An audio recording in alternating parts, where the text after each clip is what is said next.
हम लोग कर रहे हैं प्रश्न संग्रह 5.2, जिसमें इसके पहले हम लोगों ने 9 क्वेश्चन कर लिया था। और ये जो 9 क्वेश्चन किए थे उसमें ज्यादातर हमारे छोटे छोटे क्वेश्चंस थे। अभी हम कुछ बड़े क्वेश्चंस करेंगे। तो जिसमें 10वां क्वेश्चन देखिए, बिंदु A27 B-4 -8 को जोड़ने वाले रेखाखंड AB के त्रिभाजक बिंदुओं के निर्देशांक ज्ञात करो। स्टूडेंट्स ध्यान रखो, जब आप वीडियो देख रहे हो तभी अपना दिमाग पूरा खुला रखो, क्योंकि वीडियो में हम सारी चीजें आपको समझा के देते हैं और वो दिखाई देता है आपको, तो यहाँ समझना इजी है। जब आप बाद में स्पीकर्स के माध्यम से पूछते हैं तो फिर वहां समझना थोड़ा सा कठिन होता है। इसलिए यहीं पे जरा दिमाग लगाओ कि एक बिंदु A दिया गया है, यहाँ से देखिए बिंदु A, और दूसरा बिंदु B, यहाँ हो गया बिंदु B। बिंदु A का निर्देशांक देखो दिया है 27 और बिंदु B का निर्देशांक दिया है -4 -8। और उसने बोला कि जो ये रेखाखंड AB है, ये पूरा रेखाखंड AB, इसके त्रिभाजक बिंदुओं के निर्देशांक ज्ञात करो। त्रिभाजक मतलब हुआ कि ऐसे बिंदु लीजिए जिससे वो रेखाखंड 3 भागों में विभाजित हो जाए। तो यहाँ पे देखिए हमने 2 बिंदु लिया है, P और Q। अब आपके माइंड में तुरंत क्वेश्चन आ रहा होगा कि त्रिभाजक बोला है तो 3 बिंदु लेना चाहिए। नहीं, उसने 3 भाग बोला है। अब आपको देखना है कि 3 भाग करने के लिए आपको कितने बिंदुओं की आवश्यकता होगी। अब जैसे यहाँ देखिए, जब इस AB रेखाखंड पे हमने 2 बिंदु ले लिया P और Q, तो इसके 3 भाग हो गए। AP एक भाग हो गया, दूसरा PQ हो गया, तीसरा QB हो गया। देख लीजिए 1 2 3, AP PQ QB, ऐसा 3 भाग हो गया। तो एक चीज आपके माइंड में तुरंत समझ में आ जानी चाहिए, अगर किसी रेखाखंड के 2 भाग करने हैं तो बीच में 1 बिंदु लेना पड़ेगा। किसी रेखाखंड के 3 भाग करने हैं तो बीच में 2 बिंदु लेना पड़ेगा। किसी रेखाखंड के 4 भाग करने हैं तो बीच में 3 बिंदु लेना पड़ेगा। और किसी रेखाखंड के 5 भाग करने हैं तो बिंदु 4 लेना पड़ेगा। इसका मतलब एक चीज समझ में आ रहा है कि जितने भाग करने हैं रेखाखंड के, उससे एक कम बिंदु लेंगे तो उस रेखाखंड के उतने भाग हो जाएंगे। जैसे यहाँ देखो त्रिभाजक 3 भाग बोला था, तो हमने यहाँ 2 बिंदु लिया, उससे एक कम, इससे इसका 3 भाग हो गया, 1 2 3। अब यहाँ देखिए कि AB का त्रिभाजक, तो यहाँ पे हमें मानना पड़ा कि माना AB का जो त्रिभाजक बिंदु है वो P और Q है। तो हमें यही उसने बोला है, त्रिभाजक जो बिंदु है उनका निर्देशांक ज्ञात करो। मतलब हमें बिंदु P और बिंदु Q का निर्देशांक निकालना है। तो अपना उद्देश्य क्या है, बिंदु P और बिंदु Q का निर्देशांक निकालना। अब यहाँ बिंदु P और Q का निर्देशांक निकालने के लिए हमें ये सोचना है कि क्या हम मध्य बिंदु का सूत्र यूज कर सकते हैं। अगर मध्य बिंदु का सूत्र यूज कर सकते हैं तो करो, क्योंकि मध्य बिंदु का सूत्र जो है वह इजी पड़ता है। अगर आप मध्य बिंदु का सूत्र नहीं यूज कर सकते तब आपको वहां विभाजन का सूत्र यूज करना पड़ेगा।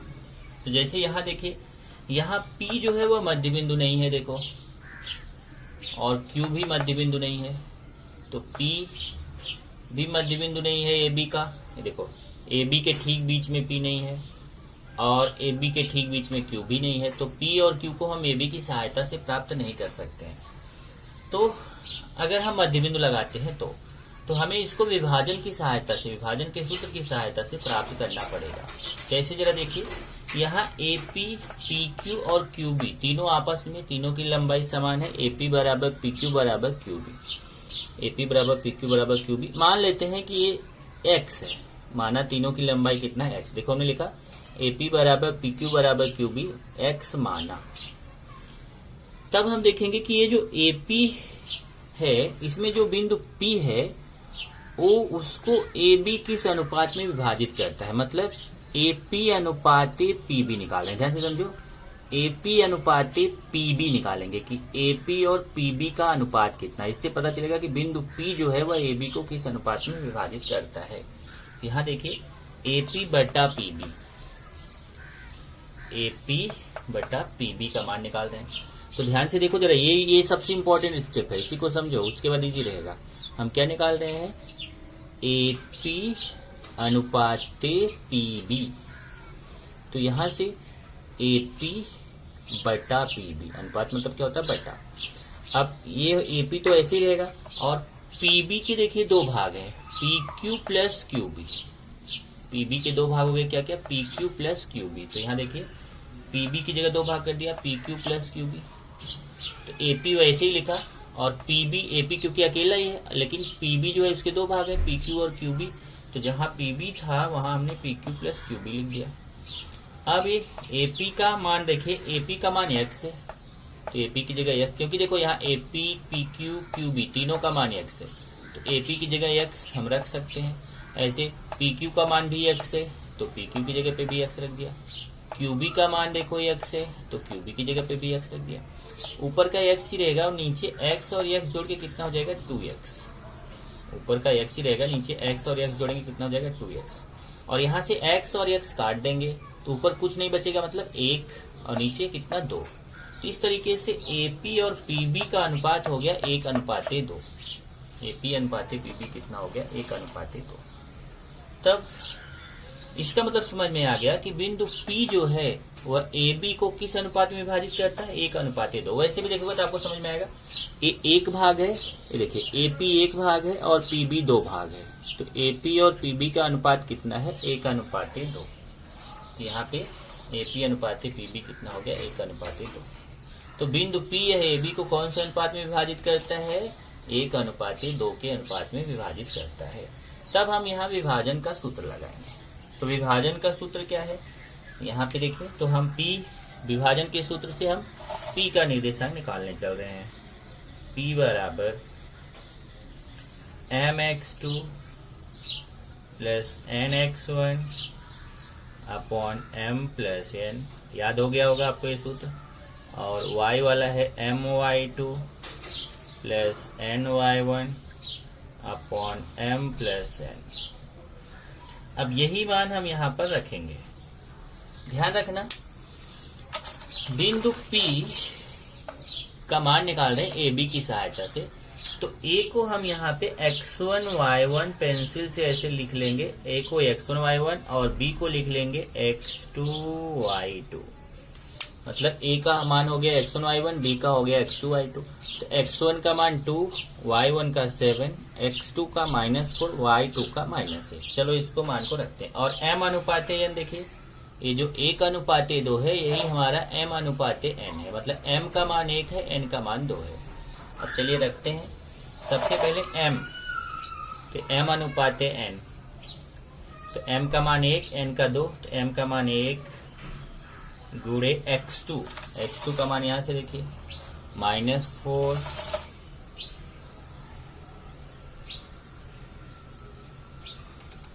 फिर प्लस n का मान ये दूसरा वाला अनुपात 2 गुणे x1 का मान यहां से देखिए 2 बटे m प्लस n, m 1 हो गया, n 2 हो गया, तो 1-2। ऐसे यहाँ m मतलब 1 गुणे y2 -8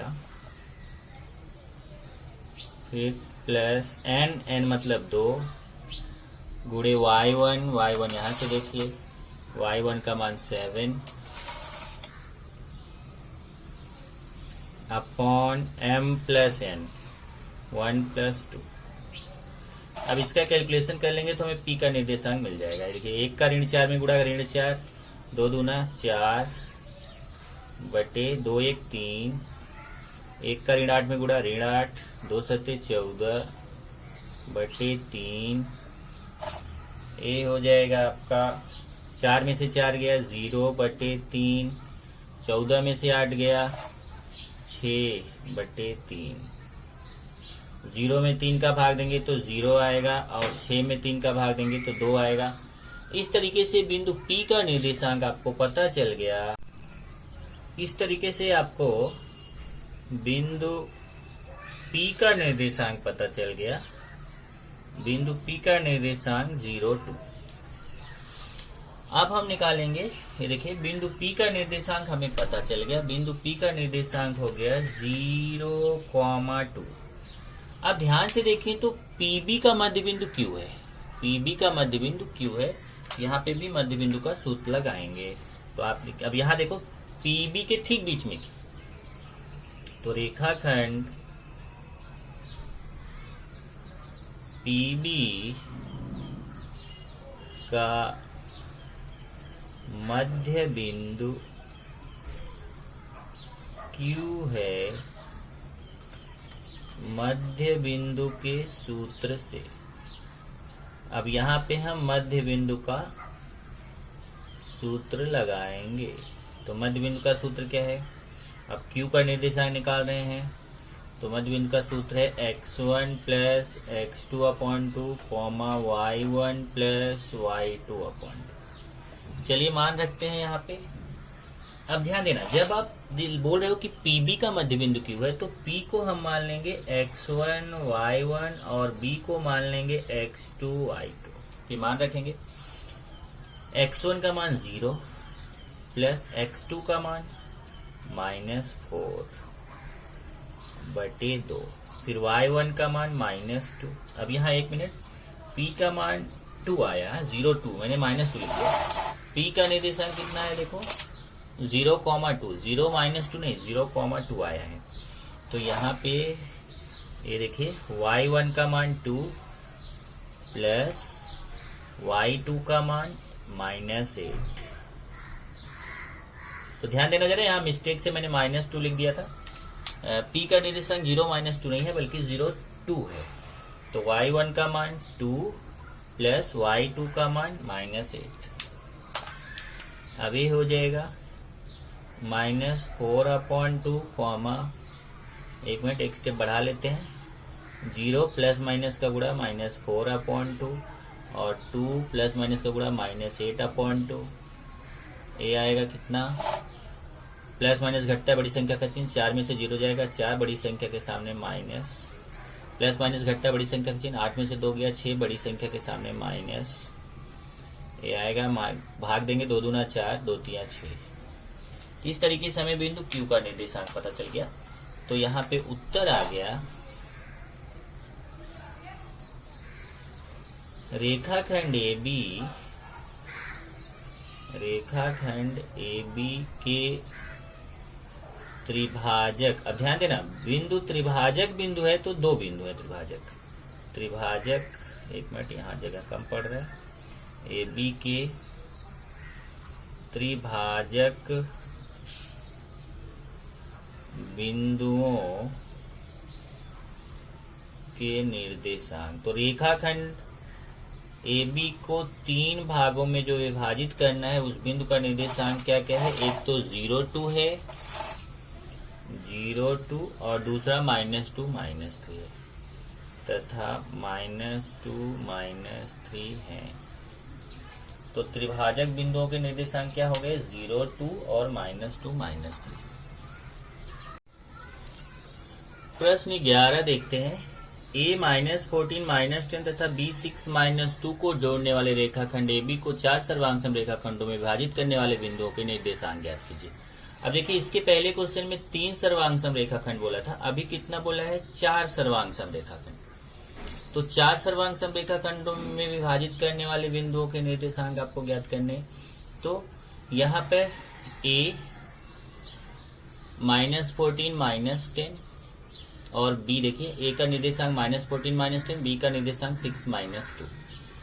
अब माना रेखाखंड AB को 4 सर्वांगसम रेखाखंडों में विभाजित करने वाले बिंदु P, Q तथा R हैं। आपको बताया था अगर 4 भाग में विभाजित करना है तो आपको 3 बिंदु बीच में लेने पड़ेंगे। तो इधर देखिए, AB रेखाखंड है पूरा, यहाँ किनारे A है, यहाँ B है, इसको 4 भागों में बांटा गया। ध्यान से देखिए, AP, PQ, QR, RB, 1 2 3 4। अब 4 भागों में विभाजित करने के लिए हमें यहाँ पे बीच में 3 बिंदु लेने पड़ रहे हैं, P, Q और R। अब हमें यही P, Q और R, इन तीनों बिंदुओं का निर्देशांक निकालना है। यहाँ अगर आप ध्यान से देखो तो बिंदु P मध्य बिंदु नहीं है, बिंदु R भी मध्य बिंदु नहीं है, लेकिन बिंदु Q जो है वह AB का मध्य बिंदु है। कैसे पता चलेगा? ये देखिए, AQ जितना भाग AQ का है, देखो 2 भाग, तो QB का भी 2 भाग है, AQ का भी 2 भाग है और QB का भी 2 भाग है। इसका मतलब Q ठीक बीच में है। तो यहाँ पे हम Q के लिए मध्य बिंदु का सूत्र प्रयोग कर सकते हैं। तो यहाँ पे आएंगे, सबसे पहले लिखेंगे बिंदु Q, यह रेखाखंड AB का मध्य बिंदु है, AB का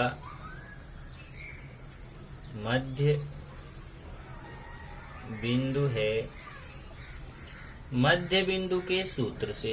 अब यहां मध्य बिंदु का सूत्र लगाएंगे, मध्य बिंदु के सूत्र से।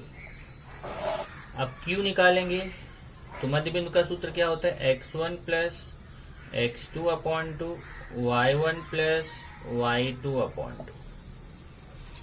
अब यहां देखिए जरा Q का यहां देखो, जब आप Q AB का मध्य बिंदु, ध्यान दे रहा हूं AB का मध्य बिंदु, तो A को मान लेंगे x1 y1 पेंसिल से लिख लेने का, और B मान लेंगे x2 y2। आप चाहे तो अपने माइंड में भी रख सकते हैं। तो यहाँ x1 का मान कितना है, -14, प्लस x2 का मान कितना है, 6 अपॉन 2। ऐसे देखो y1 का -10 है, प्लस y2 का -2 है अपॉन 2। अब इसका कैलकुलेशन करिए, -14 प्लस 6, सॉरी -14 प्लस 6 अपॉन 2, और यहाँ -10, प्लस माइनस का गुणा -2 अपॉन 2।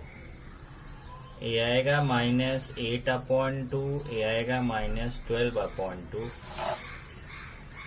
और यहाँ -4 -6, क्योंकि ये माइनस प्लस घटता है बड़ी संख्या का चिन्ह, और यहाँ माइनस माइनस जुड़ता है बड़ी संख्या का चिन्ह। तो बिंदु Q का निर्देशांक हमें पता चल गया। Q का निर्देशांक हो गया -4 -6।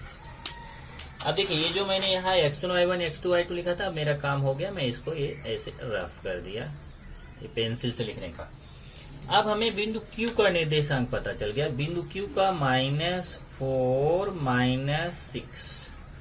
अब ध्यान दो, तो AQ, ध्यान दे दो, देखिए यहाँ पे AQ, केवल A से Q तक देखो, AQ का मध्य बिंदु P है, AQ का मध्य बिंदु P है, तो मध्य बिंदु का सूत्र लगा के हम P निकाल सकते हैं। ऐसे ही QB का मध्य बिंदु R है, तो मध्य बिंदु का सूत्र लगा के हम R निकाल सकते हैं। तो 2 बार और मध्य बिंदु का सूत्र लगाना, एक बार AQ के बीच मध्य बिंदु का सूत्र लगाएंगे तो P मिलेगा, और एक बार QB के बीच मध्य बिंदु का सूत्र लगाएंगे तो R मिलेगा। यहाँ पे लिखेंगे रेखाखंड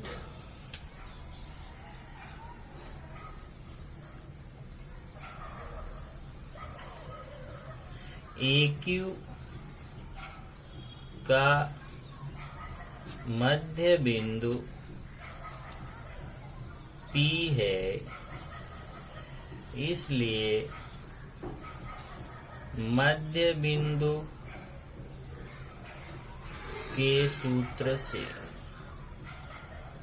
अब फिर मध्य बिंदु का सूत्र लगाएंगे यहाँ पे, तो P का निर्देशांक निकालेंगे, P = x1 plus x2 upon 2, sorry, comma y1 plus y2 upon 2।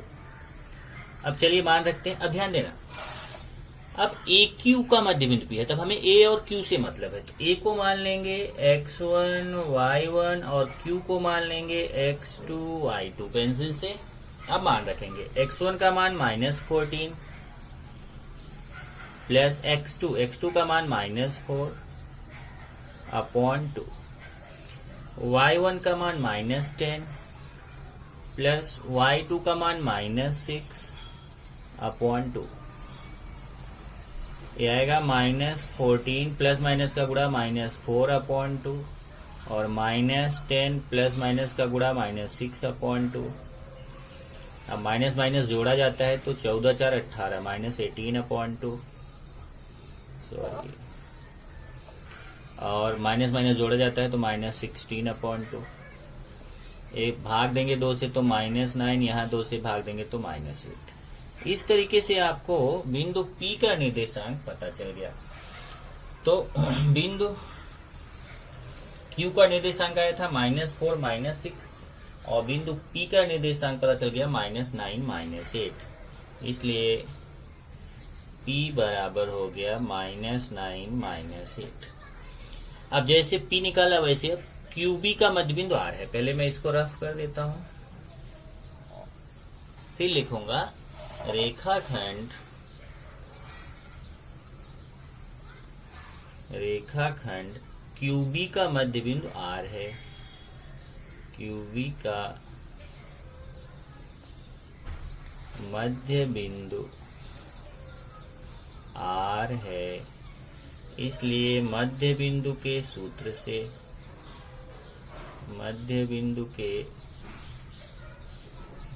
से अब हमें R निकालेंगे। R बराबर फिर वही सूत्र x1 प्लस x2 अपॉन 2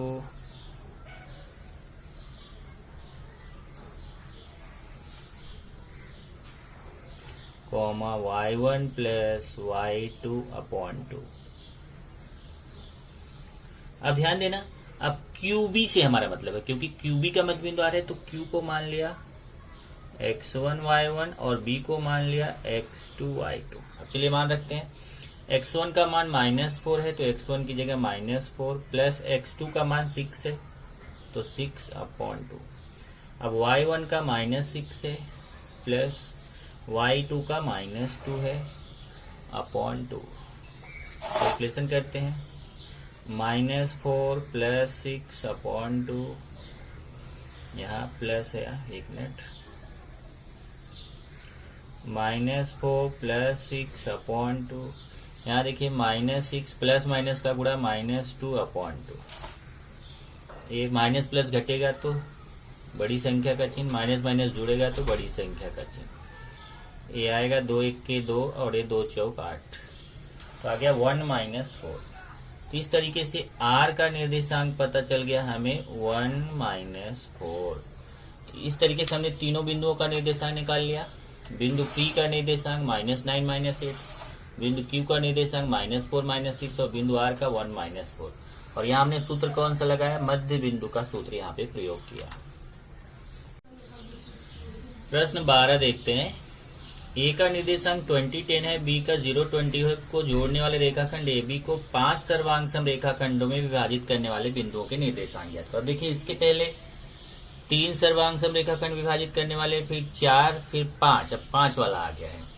तो आपको मालूम है कि जैसे A का निर्देशांक दिया है 20 10 और B का दिया है 0 20, माना AB को 5 सर्वांगसम रेखाखंडों में विभाजित करने वाले बिंदु P Q R तथा S हैं। क्योंकि अगर 5 सर्वांगसम रेखाखंड में विभाजित करने वाले बिंदु लेने हैं तो हमें 4 बिंदु बीच में लेने पड़ेंगे। यहाँ देखो P Q R S, तो जब ले लिया, देखो 4 बिंदु लिया तो यहाँ 5 भाग हो गए। आप गिन सकते हैं 1 2 3 4 5। आप चेक करिए, AP PQ QR RS SB कुल 5 भाग हो गए और ये पांचों सर्वांगसम है, मतलब एक दूसरे के बराबर है।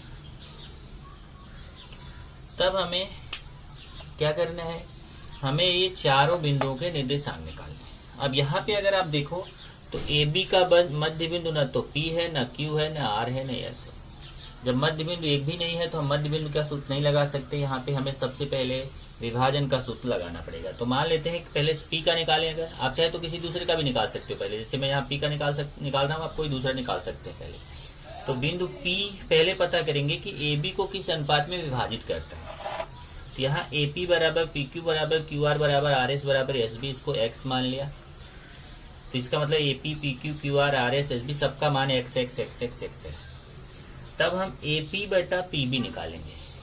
AP बटा PB निकालेंगे तो AP तो वैसे लिखेंगे, लेकिन PB का कितना भाग है, PB का भाग है PQ plus QR plus RS plus SB। तो PB की जगह लिख दिया PQ plus QR plus RS plus SB।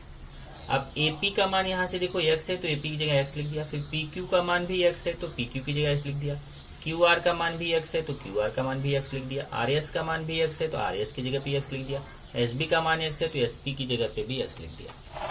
तो AP बटे PB का मान आ गया यहाँ X बटे X 4 बार है तो 4X, X से कट जाएगा तो ऊपर कुछ नहीं बचेगा, मतलब 1 बटे 4। इस तरीके से AP और PB का अनुपात आ गया 1:4। इसका मतलब बिंदु P जो है वह AB को 1:4 के अनुपात में विभाजित करता है। आप चाहे तो डायरेक्ट यहाँ से भी चेक कर सकते हैं। ये देखिए AP का अनुपात 1 है क्योंकि 1 भाग है, और PB का अनुपात देखेंगे तो PB का भाग 1 2 3 4 है।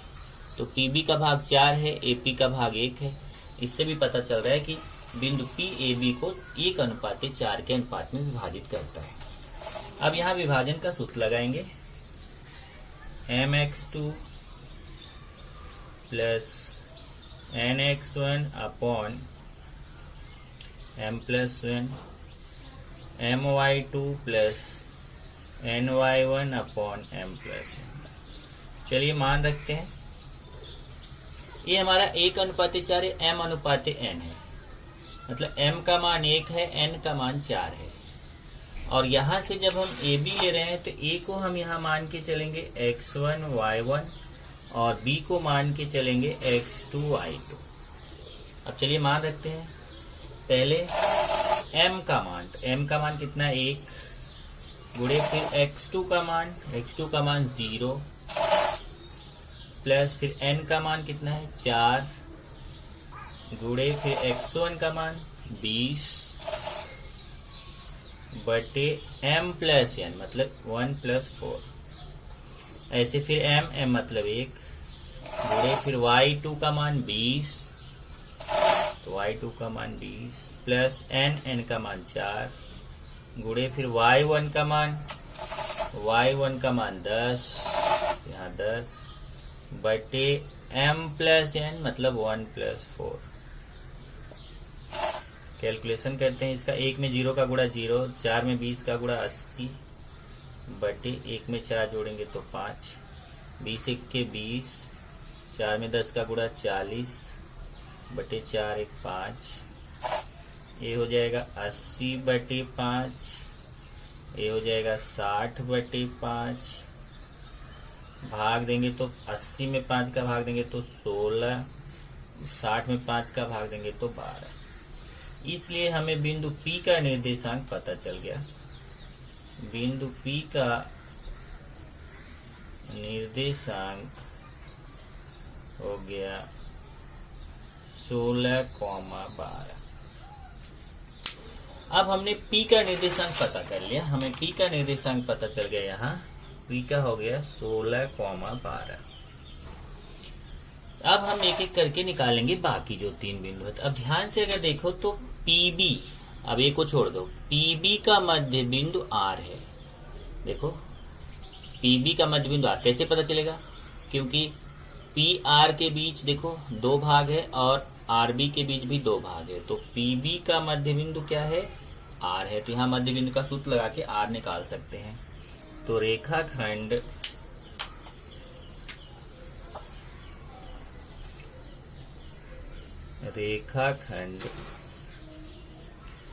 PB का मध्य बिंदु R है। मध्य बिंदु के सूत्र से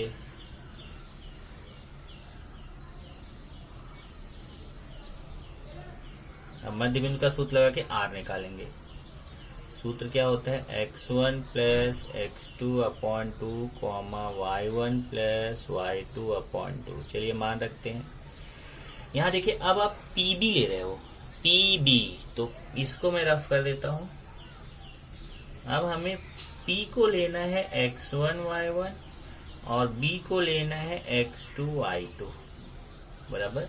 अब मान रखते हैं x1 का मान 16 प्लस x2 का मान 0 बटे 2, फिर y1 का मान 12, ये 12 है, प्लस y2 का मान 20 बटे 2। अभी 16 में 0 जोड़ेंगे 16, 12 में 20 जोड़ेंगे तो 32 बटे 2 और ये आएगा 8 16, क्योंकि 16 में 2 का भाग देंगे तो 8 आएगा और 32 में 2 का भाग देंगे तो 16 आएगा। इस तरीके से हमें बिंदु R का निर्देशांक पता चल गया 8,16। अब इसलिए R बराबर हो गया, चाहे तो यहीं पे लिख दो, यहीं पे लिख देते हैं, R बराबर हो गया 8,16। अब फिर लिखेंगे रेखाखंड, अब ध्यान दो हमें R भी पता चल गया। अब इसको मैं रफ कर देता हूं और R का निर्देशांक भी हमें पता चल गया कितना, 8,16। अब ध्यान से देखो, अब PR का मध्य बिंदु Q है। अब हमें P भी पता है, R भी पता है, तो PR का मध्य बिंदु Q है, इससे मध्य बिंदु से Q निकाल सकते हैं। और आरबी का मध्य बिंदु एस है, तो आरबी के मध्य बिंदु से हम एस निकाल सकते हैं। तो 2 बार मध्य बिंदु का सूत्र और लगाना है। रेखाखंड इसका पी आर का मध्य बिंदु क्यू है, पी आर का मध्य बिंदु क्यू है मध्य बिंदु के सूत्र से।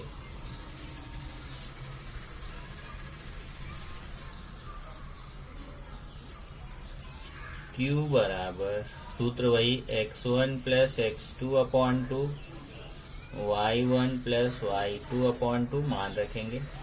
अब देखिए, अब हम PR ले रहे हैं, PR का मध्य बिंदु Q, तो P और R ले रहे हैं, तो P को हम x1 y1 मान लेंगे और R को x2 y2 मान लेंगे। मान रखेंगे x1 का मान 16 प्लस x2 का मान 8 बटे 2, y1 का मान 12, y2 का मान 16 बटे 2।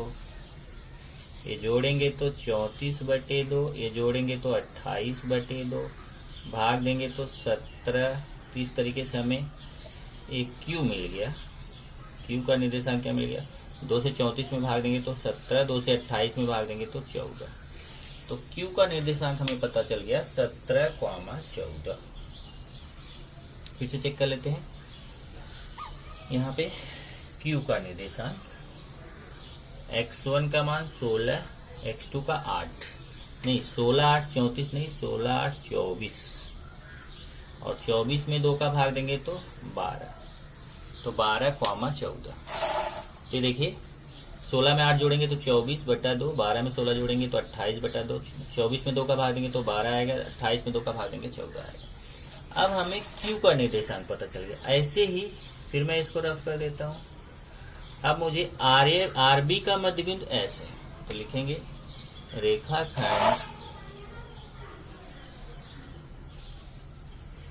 आरबी का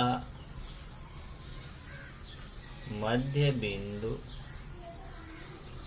एस है, तो मध्य बिंदु के सूत्र से, मध्य बिंदु के सूत्र से अब हम S निकालेंगे। फिर वही सूत्र x1 plus x2 upon 2 y1 plus y2 upon 2 मान रखेंगे। अब ध्यान देना, अब RB का मध्य बिंदु है, तो हमें R और B से मतलब है, तो R हो गया x1 y1 और B हो गया x2 y2। अब मान रखेंगे x1 का मान 8, x2 का 0, यहाँ हो गया 8 प्लस 0 बटे 2, और यहाँ से लिखिए y1 का मान 16, y2 का 20, तो 16 प्लस 20 बटे 2। ये हो जाए 8 में 0 जोड़ेंगे तो 8 बटे 2, 16 में 20 जोड़ेंगे तो 36 बटे 2। इस तरीके से S मिल गया हमें 2 चौक 8 और 36 में 2 का भाग तो 18, 4,18। तो हमें एक निर्देशांक मिल गया, P का 16 12, Q का 12 14, R का 8 16 और S का 4 8। यही आपके 4 जो बिंदु है आपको प्राप्त हो गए।